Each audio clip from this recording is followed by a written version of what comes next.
അതൊരു പതിയെ പതിവുണ്ടല്ലേ. എന്തായിരുന്നു വായുഭക്ഷണം എന്ന് പറഞ്ഞാൽ ഒന്നുമില്ലായിരുന്നു. അതിനാണ് വായു ഭക്ഷിക്കുന്നത്.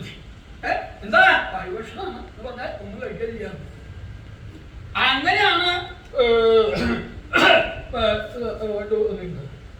അങ്ങനെ അനവധി കാലമുണ്ടായി തപസ്യയില്. ഇങ്ങനെ ആ ക്രമത്തില് ക്രമൽ ശരീരസ്ഥിതിം കൽപ്പയൻ, ശരീരത്തിന്റെ സ്ഥിതിയെ കൽപ്പയനായിട്ട് വർത്തിച്ചു അദ്ദേഹം. എങ്ങനെ വന്ന സമയത്തേക്ക് എന്തുപോലെയായി അർജുന്റെ അവസ്ഥ? ഉബോധകാശ്യനായിരുന്നു അദ്ദേഹം.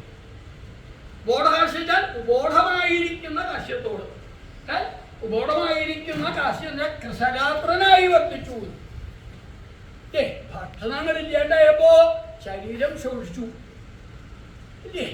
ഈ ശരീരം ശോഷിപ്പിക്കാന്ന് വിചാരിക്കുന്നവർ ആദ്യം എന്താ ചെയ്യാ? ഭക്ഷണം വേണമെന്ന് വെക്കില്ല അല്ലേ?